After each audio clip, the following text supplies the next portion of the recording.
Yung lolo mo nahulog! Humahangos na sigaw na isang 9 anyos na batang babae pagkapasok sa loob ng tahimik na classroom kung saan iilan pa lang ang mga estudyante sa loob dahil break time pa. Pwede ba? Huwag kang maingay. Hindi ako makapag-focus sa ginagawa ko eh. Masungit na sagot ng batang lalaki at muli pinagpatuloy ang pagdodrawing sa kanyang notebook. Ano ka ba? Totoo ang sinasabi ko. Nahulog yung lolo mo. Nakita mismo ng dalawa kong mga mata. Pero hindi na kumibo pa ang batang lalaki at nag-focus na lang sa pagdodrawing. Napasimangot na lang ang batang babae at inis pang napapadyak. Ay, bahala ka na nga dyan. Ayaw mo nang maniwala eh. Napagod pa ako sa kakatakbo papunta dito. Muli na itong tumakbo palabas ng classroom. Napangiti naman ang batang lalaki nang matapos ang iginuguhit nitong isang 2-story house sa kanyang notebook. Ito ang dream house ng kanyang lola. Birthday na kasi nito sa makalawa kaya naman pinag-aaralan niya mag-drawing ng magandang bahay para iregalo dito. Pangarap kasi talaga nito na magkaroon ng magandang bahay tulad ng iba. Mula nang mamatay ang kanyang ina sa panganganak sa kanya ay naiwan siya sa pangangalaga ng kanyang grandparents. Ang kanyang tatay naman ay nasa malayong lugar na at wala nang pakialam pa sa kanya dahil nga may sarili na itong pamilya. Kaya naman, ang kanyang lolo Jose na lang ang bumubuhay sa kanila sa pamamagitan ng pagtatrabaho nito bilang isang construction worker. Foreman kasi ito at masipag din, kaya kahit 71 years old na ay kumakayod pa rin ito para sa pamilya. Nang matapos ang klase ng hapong iyon ay masayang umuwi ang batang lalaki habang kumakanta-kanta pa sa daan at panay ang tingin sa hawak na notebook kung saan nakadrawing ang 2-story house. Ngunit nang malapit na ito sa kanilang munting bahay ay hindi mapigilan ito ang magtaka nang makitang maraming tao sa labas. Ang iba ay nakatayo pa sa bungad ng pinto habang nakasilip sa loob. Tumakbo ang batang lalaki at nakipagsiksikan pa para makapasok. Pagkapasok ng bata sa loob ng kanilang bahay ay nadatnan niya ang kanyang lola na tahimik na umiiyak habang nakaupo sa wheelchair nito at nakaharap sa puting kabaong. May sakit kasi itong diabetes kaya naka-wheelchair na lang. Putol na ang isang paa nito. Lumapit ang bata at sinilip kung ano ang nasa loob at kung bakit ba umiiyak ang kanyang lola. Ngunit ganoon na lang ang paglaki ng kanyang mga mata nang makita ang kanyang lolo na nakahiga sa loob. Halos hindi na makilalang itsura nito dahil talaga namang basag ang mukha. Apo, wala na ang iyong lolo. Iniwanan niya tayo. Umiiyak na sabi ng kanyang lola at niyakap siya. Napaiyak na rin ang batang lalaki habang nang makita ang kalunos-lunos na sinapit ng kanyang lolo. Kinabukasan ay agad din nila itong inilibing at hindi na pinatagal pa. Paano ba yan, Mare? Ano nang desisyon mo? Magsasampa ka ba ng kaso sa amo ng asawa mo? Aba naaksidente si Jose sa kanyang tinatrabahuhan. At ang balita ko, sinadya daw siyang itulak kaya nahulog sa building na iyon. Kaya dapat na magbayad sila. Makipag-areglo. Kasi ganoon naman dapat sa batas natin, di ba? Isang malalim na buntong hininga ang kumuwala sa matandang byuda. Wala naman akong kakayahan para magsampa ng kaso sa kanila, Mare. Wala akong laban. Kahit magsampa man ako ng kaso ay alam kong wala din mangyayari at baka mapasama pa ako at ang aking apo. Saglit pa itong napatingin sa batang lalaki na ngayon ay mahimbing nang natutulog sa isang maliit na katre. Kaya minabuti kong hayaan na lang. Diyos na ang bahala. Kung darating man sila dito para makipag-areglo, ay mas mabuti. Pero kung hindi naman ay ayos lang. Napabuntong hininga na lang ang kaibigan ng matanda na si Aling Emma. Lumipas ang 3 araw ay yung batang lalaki na lang ang nag-aasikaso sa kanyang lola. Bago pumasok sa school ay ipinag-iigib niya muna ito ng tubig pampaligo nito at ipinagsasaing muna. Dahil nga minsan ay nahihirapan na rin itong kumilos. May kapansanan kasi ito dahil hindi lang isang paa nito ang putol kundi pati na rin ang isang braso. Alam mo ba? Ang balita ko ay tinulak daw talaga susi kaya nahulog sa mataas na building na iyon. At ang nakakagulat pa ay kamag-anak daw ng kanilang boss na nagtulak. Oo nga, Mars. Yun din ang balita ko. Talagang yan ang hirap sa mga mayayaman. Parang baliwala lang sa kanila kahit makapatay. Palibasa marami silang pera. Kaya kahit makagawa ng krimen ay hindi pa rin napaparusahan. Tama ka, Mars. Kawawa talaga susi. Ni wala man lang ni isang dumating para makipag-areglo. Mayaman naman ang kanilang boss. Pero talagang walang awa. Palibasa ay sinadya nilang ihulog si Jose sa building na iyon. Baka may nalaman siyang isang sekreto kaya sinadya siyang ihulog. Iilan lang iyon sa mga haka-haka na naririnig ng batang lalaki mula sa kanyang mga tsusmosang kapitbahay. Lumipas sa mga araw ay wala ni isa ang pumunta para makipag-areglo. Wala din nangyaring pag-iimbestiga ukol sa pagkahulog ng matanda sa building na pinagtatrabahuhan. Ang lola ng batang lalaki ay nagpakamatay 8 araw matapos ang libing ng asawa. Naiwang mag-isa ang batang lalaki hanggang sa pinuntahan na lang ito ng mga DSWD at dinala sa isang bahay ampunan. Happy birthday, Jessica! Happy birthday! Sunod-sunod na bati sa akin ng mga kaibigan ko. Isa-isa nila itinataas ang kanilang mga basong may wine. Napangiti naman ako at itinaas din ang hawak ko. Pinagbangga namin ang aming mga baso at sabay-sabay na tinungga ang laman nito. Today is my 24th birthday at dito din sa hotel na pag-aari ni Lolo ginanap ang celebration. Marami ang mga bisita at halos karamihan ay mga kasosyo din ni Lolo sa negosyo. Moments later, the MC spoke and called me to give a speech. I immediately stood up and went up on stage. While speaking into the microphone, I simply looked around but no matter where I looked, my eyes still could not find the person I wanted to see. Hindi ko mapigilan ang malungkot. Hindi na naman yata siya a-attend sa birthday ko tulad last year. Wala din siya dahil nasa business trip siya that time. But I hope darating siya ngayon dahil buo na talaga ang desisyon ko. Magtatapat na ako sa kanya sa mismong araw na ito. After giving a short speech, I went back to the table where my friends were. Hey, why are you frowning? My friend Haley asked me with a raised eyebrow as I sat down. It's your birthday today, pero bakit ganyan mukha mo? Para kang nasa lamay. Martang sabi naman ni Jessie at sumusimpa ng konting champagne sa kanyang glass. Don't mind me, girls. Wala lang talaga ako sa mood today. I smiled at them. I'm not in the mood right now because the person I'm waiting for isn't here yet. Makalipas ang ilang minuto ay tumugtog na ang musika ng violin. Some of the guests stood up and invited their partners to dance. Ganoon din ang ilan sa mga kaibigan ko. Jessica, wanna dance with me? Patrick asked me, one of my male friends. I'm sorry, but I'm not in the mood to dance. Si Avi na lang ang yayain mo, Pat. I heard him sigh. Wala na itong nagawa kundi yayain si Avi na agad naman tumayo at pumayag. Naiwan naman kami ng kaibigan kong si Bea sa mesa. Muli kong inabot ang aking glass at sumimsimuli ng champagne. Jessica, look! Ang hot niya! OMG, kilala mo ba siya? Pagtapik ni Bea sa braso ko makalipas ang ilang sandali. Bahagya namang kumunot ang noo ko at sinundan ng tingin ang kanyang sinasabi. At ganoon na lang ang pagliwanag ng mukha ko at pagsilay ng ngiti sa labi ko nang makita ang lalaking kausap ni Lolo kasama ng ilang businessman. He's here. Ang lungkot ko ay biglang napalitan ng sigla. Tila ako nabuhayan. Finally, dumating din siya. Thanks God. Just wait here, Bea. Lalapitan ko lang si Kuya Sandro. Masigla kong paalam sa kaibigan ko bago ito iniwang mag-isa sa mesa. Hoy, ipakilala mo naman ako sa kanya, bestie. Pahabol pa ni Bea pero hindi ko na nilungon pa. Malapad ako napangiti at bahagya pang kinagat ang ibaba kong labi para pigilan ang kilig sa katawan ko. Shit, he is so handsome with his black expensive tuxedo. Napaka-cool niyang tingnan kahit nakatalikod. Pagkalapit ko ay mahina akong tumikim dahilan para mapalingon si Lolo at ang kanyang mga kausap. Oh hi, birthday girl. What's the problem? My grandfather asked me. Wala naman, Lo. Gusto ko lang sanang hiramin itong sekretary mo saglit. Kumapit ako sa braso na lalaki nakatayo sa tabi ni Lolo at tumingala dito. Can I dance with you, Kuya Sandro?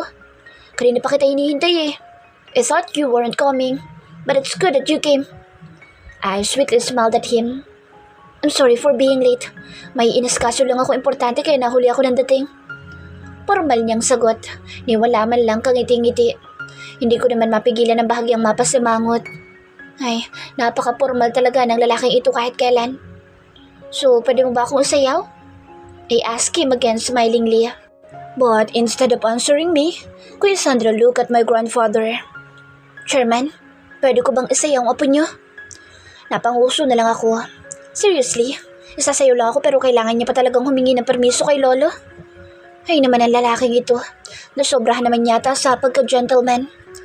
Napatawa naman si Lolo. Of course, iho. Ikaw pa ba? Alam mo namang malaking tiwala ko sa'yo. Napangiti ako ng malapad sa pahayag ni Lolo. Inaasahan ko na talaga. Of course, Kuya Sandro is his favorite secretary. Mas may tiwala pa nga siya kay Kuya Sandro kumpara sa mga kamag-anak namin na nasa kumpanya niya rin nagtatrabaho. Thank you, Chairman. Kuya Sandro wrapped his arm around my waist and led me closer to the people who were dancing. I call him Kuya, hindi dahil sa favorite secretary siya ni Lolo o kaya nakatatanda siya sa akin. Tinatawag ko siyang Kuya ay para lang mapalapit ako sa kanya at maging close kami sa isa't isa. Pero kahit ano yatang gawin kong pagpapapansin sa kanya ay hindi pa rin naaalis ang pagkapormal niya sa akin kapag kausap ako. Ganoon din si Lolo. Ang tingin niya kasi sa akin ay apo lang talaga ng boss niya. Nakakainis sa totoo lang. Almost 6 long years ko na siyang crush pero parang hindi naman niya alam. He has no idea that I like him. Palibhasa ay may pagkamanhid siya at puro trabaho lang yata ang laman ng isip. Hindi ako magtataka kung bakit paborito siya ni Lolo. Actually, hindi lang siya basta paborito ni Lolo, kundi parang totoong pamilya na talaga ang turing sa kanya. Kuya Sandro, I called him. Kasalukuyan niya na akong isinasayaw. He looked at me at parang nagising sa malalim na iniisip. What's wrong? Mahina akong tumikim. Kasi kuya, may importante sana akong sasabihin sa'yo. Sure, and what is it? Mas lalo kang gumugwapo ngayon kuya. Hindi ko inaasahan ang kanyang marahan na pagtawa sa sinabi ko. Shit, kahit simpleng pagtawa niya lang ay napapatulala na ako dahil sa kanyang kakisigan. Iba talaga ang karisma niya. Ibang-iba ang dating sa akin. I will accept it as a compliment. Thank you. He smiled at me. Tipid lang iyon pero sapat na para magwala ang puso ko. Ewan ko ba kung bakit ang lakas ng impact niya sa akin. Feeling ko tuloy ay pinakulam niya ako kung bakit ako in love pa rin sa kanya after all these years. And I almost forgot. Gamit ang kanyang kamay ay may dinukot siya sa kanyang suot na tuxedo at nang makuha ay huminto siya sa pagsasayaw sa akin kaya napahinto din ako. Iniyapos niya ang dalawang braso sa leeg ko. Ilang sandali pa ay naramdaman ko ng pagdampi ng malamig na bagay sa balat ko. Nang kapain ko ang leeg ko ay isang necklace ang nahawakan ko. It's my gift. Happy birthday. Kuya Sandro smiled at me after putting the necklace on my neck. But this time ay napakatotoo na ng kanyang ngiti. Hindi na tinipid. Sa sobrang tuwa ko ay mabilis akong tumingkayad at hinalikan siya sa pisngi. Thank you kuya. I smiled at him after giving him a kiss. Ang ganda. Sobrang nagustuhan ko to. Napahaplos pa ako sa necklace. Mukhang mamahalin. I'm glad you like it. Muli na niya akong isinayaw habang nandoon pa rin ang munting ngiti sa kanyang labi. In fairness, ngayon ko lang siya nakitang ngumiti ng ganito. Palagi lang kasing tipid ang ngiti niya at bihira pa. Ngumingiti lang yata siya pag nagdi-dinner kaming tatlo sa bahay at nagbibiro si Lolo gamit ang kanyang mga corning jokes. Kaya Sandro, do you have a girlfriend now? I asked him. I need to know. I hope wala siyang girlfriend dahil talagang magwawala ako pag meron man. Saglit siyang natigilan sa tanong ko at sandaling napatitig sa akin bago mahinang umiling. No, I don't have one. Tila tumalo ng puso ko sa tuwa. Buti naman kung ganoon. Ang swerte ko. Kuya, may sasabihin sana akong importante sa'yo. This is it. Magtatapat na ako sa kanya. Wala na tong atrasan pa. That I'm handsome? He loves. Is that it, huh? Yun na naman bang gusto mo sabihin? Nakangiti pa rin siya sa akin. His smile was very neat. It made him more handsome and attractive. I nodded at him smilingly. Yes, you're handsome. And I like you, kuya. Sa wakas nasabi ko din. Sandaling nawala ang ngiti sa kanyang labi, pero agad din bumalik. Of course, you like me because I'm your kuya. Oh God, no way. It's not what I mean. I like you hindi bilang isang kuya, kundi bilang isang lalaki. I swallowed while looking at his brown eyes. Gusto kita, Sandro. Natigilan siya. Tuluyan ang nawala ang ngiti sa labi. Ramdam kong natansiya sa pag-amin ko. Iniiwas niya na rin ang tingin sa akin. I bit my bottom lip. Ang totoo niyan, matagal na kitang gusto. I'm in love with you at first sight. Sandaling katahimikan ang namayani sa pagitan naming dalawa. He didn't answer me. Ni hindi na niya ako tiningnan pa pero patuloy naman siya sa pagsayaw sa akin. Parang gusto ko tuloy lumubog sa hiya. Busted na ba ako agad? Ramdam ko ang paghapdi ng mga mata ko. Shit, naiiyak yata ako. Hindi ito maaari. Para itago ang luha ko ay agad ko sinandal ang ulo ko sa kanyang malapad na dibdib. You okay? He asked me. Parang nagkaroon bigla ng lambing ang kanyang boses. I closed my eyes for a moment. No, hindi ako pwedeng umiyak sa harap niya. I'm sure mapapahiya ako. Ang dami pa naman tao dito sa hotel. Isang buntong hininga ang pinakawalan ko at sandali ikinurap-kurap ang mga mata ko para bawiin ang luha na gustong kumawala. Kaya ko to. Kayang-kaya ko. Tinapangan ko ang sarili ko. Nag-angat na ako ng tingin sa kanya at sinalubong ang kanyang mga mata na ngayon ay nakatitig pala sa akin. Kuya Sandro, ikaw ba wala kang nararamdaman sa akin kahit konti? Wala ka bang pagtingin sa akin bilang isang babae? Don't you see me as a woman, kuya? He swallowed, pero bago pa siya makasagot sa tanong ko, hindi ko inaasahan ang malakas na pagtikim mula sa likuran ko. Sandro, iho, it's my turn to dance with my princess. Parang gusto kong mapapadyak sa inis ng marinig ang boses ni Lolo. Ay, kaya naman imbes na sagutin ni Kuya Sandro ang sagot ko, ay itinigil na lang nito ang pagsasayaw sa akin. Sure, Chairman. Ibinigay na ako nito kay Lolo. Napasimangot na lang ako. Seriously? Kung nagkataon na kaibigan ko lang ito si Lolo, ay baka pinagkukurot-kurot ko na hanggang sa umiyak. Ay naman na matandang ito, napaka-wrong timing naman. Masyadong panira ng moment. Why is my dear princess frowning? Puna ni Lolo sa akin habang isinasayaw ako. Paano hindi ako sisimangot binulabog niya lang naman ang pagtatapat ko. Never mind, Lo. Nga pala, what's your gift for me?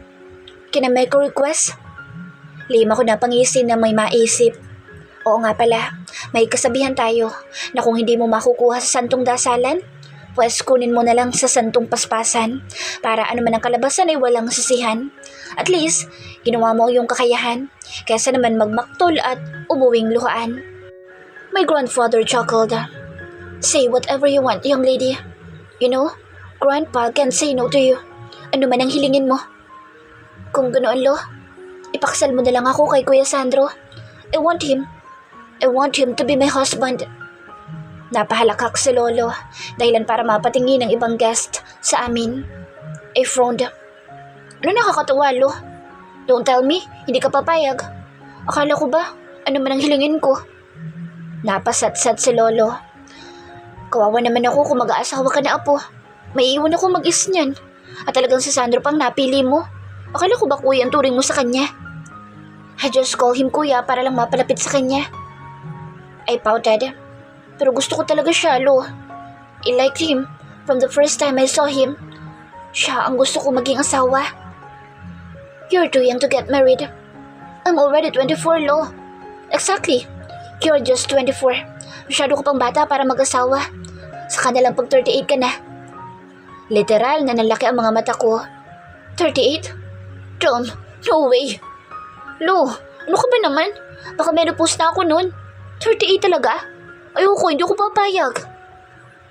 Hindi ko mapigilan ang mapapadyak at sunod-sunod na umiling. Ayokong tumandang dalaga, no? Sige na po, Lo. Pakasal mo na lang ako sa favorite secretary mo. Ayaw mo nun? Magkakaroon ka na ng apo sa tuhod kung sakali mag-asawa ako. At isa pa, doon din naman ang pupuntahan ko, Lo. Kaysa naman mag-asawa ako ng iba, mas mabuting doon na lang sa taong lubos mong pinagkakatiwalaan. Saglit na napatitig sa akin si Lolo pero kalaunan ay isang buntong hininga ang pinakawalan. Iba na lang ang hilingin mo, apo. Sa nakikita ko kay Sandro ay parang bunsong kapatid lang ang turing sa'yo. At isa pa, baka may girlfriend na iyon.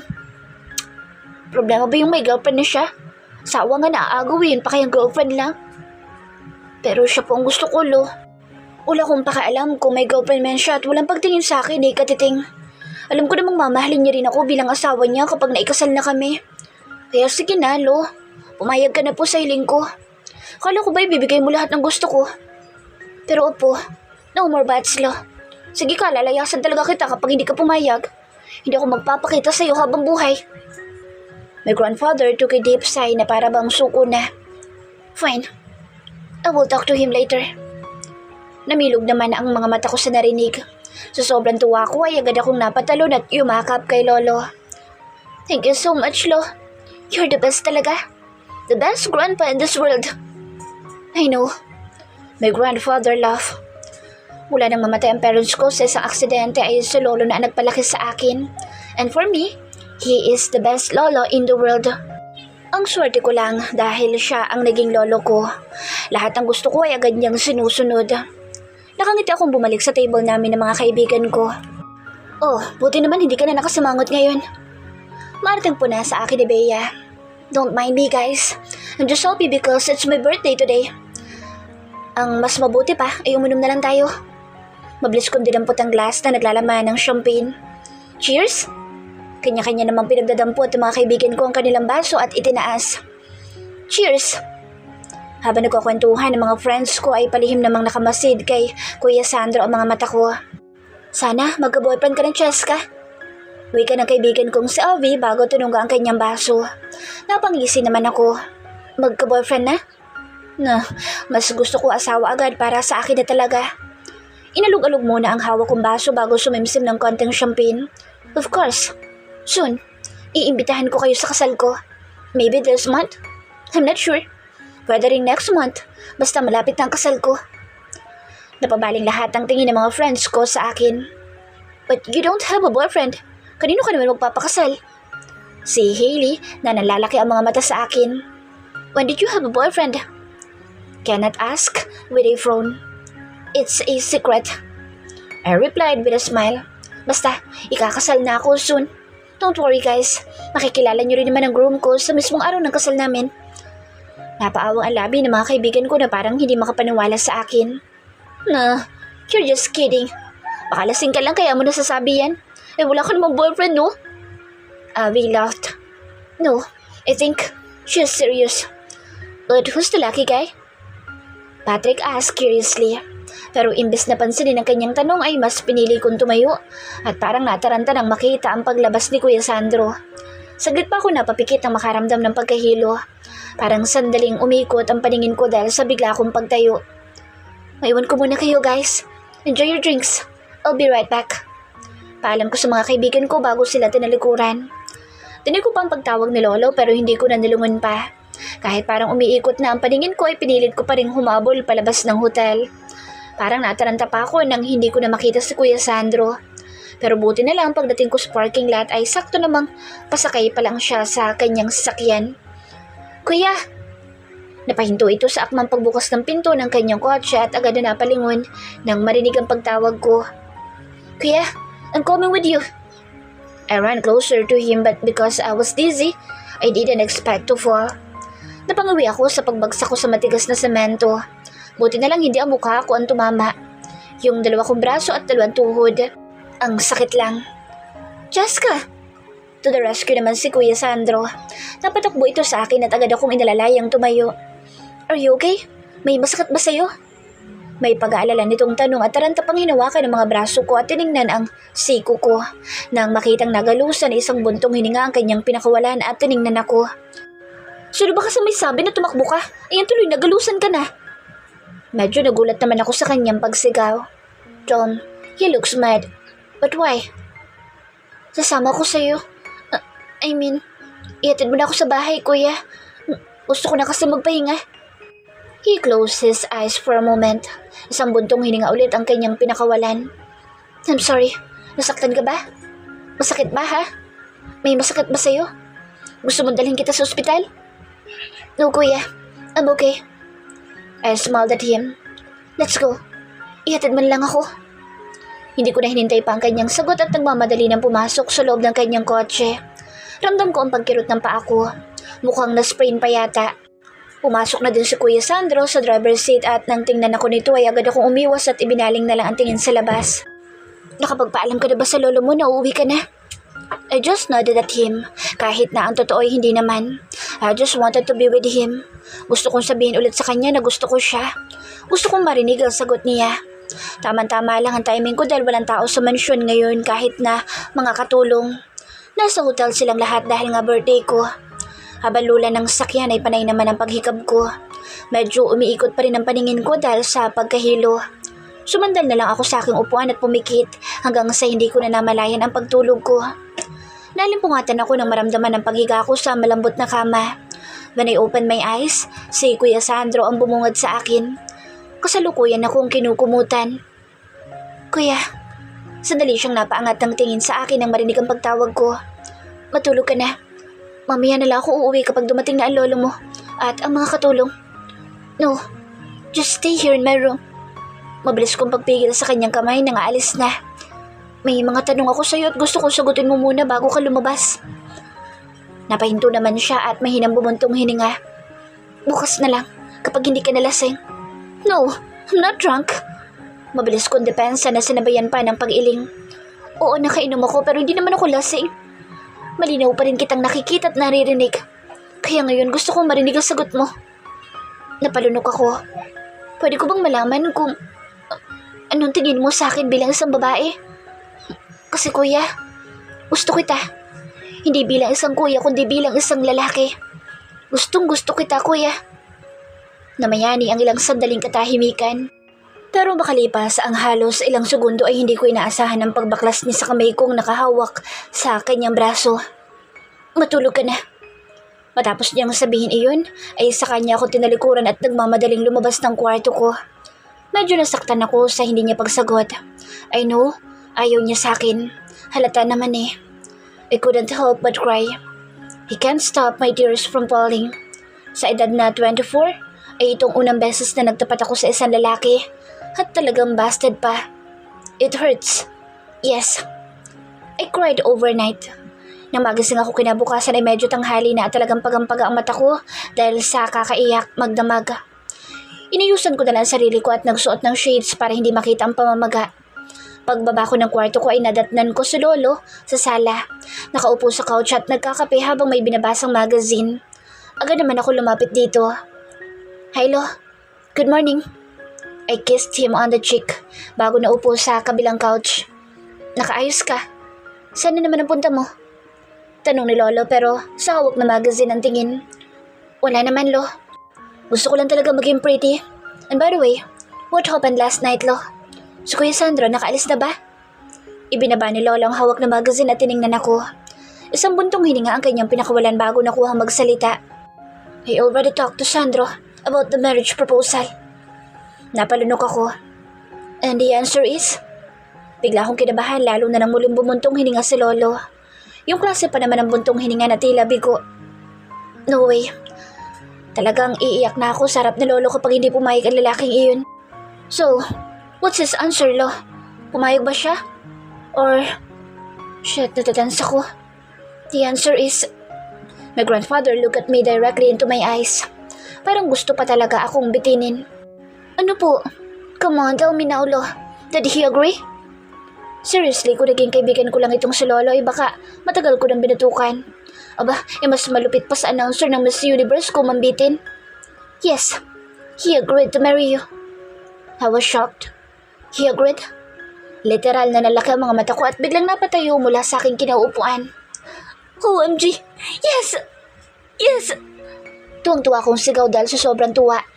Napatalon-talon pa ako na akala mo'y nanalo sa lottery. Parang kagabi lang, iniyakan ko pa siya pero kapalit naman pala ng pag-iyak ko ay saya.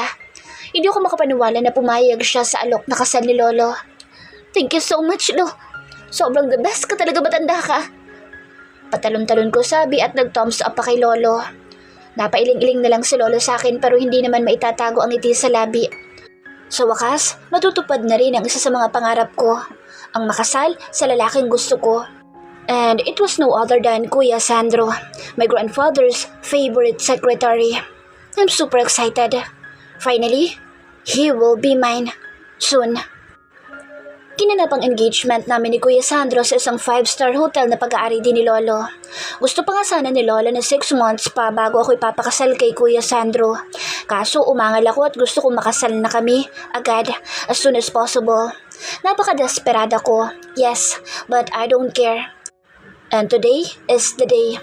After 3 weeks of preparation, sa wakas dumating na rin ang araw na pinakahihintay ko. Ito na yun, ikakasal na ako. Ikakasal na ako sa lalaking gustong gusto ko. Mahina akong bumuga ng hangin para pakalmahin ang sarili ko. I feel nervous in my chest. Ramdam ko ang malakas na kabog ng dibdib ko sa sobrang kaba at saya. Humikpit ang hawak ko sa bouquet nang marinig ang unti-unting pagbukas ng pinto. This is it. Sa wakas matutupad na rin ang isa sa mga pangarap ko. Magiging akin na din siya. Magiging akin na din ang lalaking matagal ko nang gusto. Nang tuluyan ang bumukas ang malaking pinto ng simbahan ay agad na bumungad sa akin ang mga nakangiting guest na lahat ng tingin ay napunta na sa akin. Mas lumakas ang kabog ng dibdib ko nang magtama ang tingin namin ng lalaki nakatayo sa pinakadulong bahagi ng red carpet. Suot dito ang kanyang black tuxedo na talaga namang bumagay sa kanya at mas lalong ikinlabas ng kanyang kakisigan. Mas lalo siyang gumuwapo sa paningin ko. He just stared at me. Wala akong mabasang anumang emosyon sa kanyang muka. Basta nakatitig lang siya sa akin na para bang ayaw na niya akong mawala sa kanyang paningin. Ang puso ko ay mas lalong nagwala. You're too beautiful, apo. Ngiting sabi sa akin ni Lolo. Pasimple pa nitong pinunasan ng luha gamit ang panyo na kinuha sa loob ng bulsa ng tuxedo nito. Thanks, Lo. I smiled at my grandfather. Kumapit na ako sa braso nito. Nagsimula na kaming maglakad ni Lolo sa aisle. Pati ang mga kamay ko na may hawak sa bouquet ay ramdam ko ang panginginig sa sobrang nervyos. Come on, young lady. Relax. My grandfather chuckled. Mukhang napansin ang panginginig ng kamay kong may hawak ng bouquet.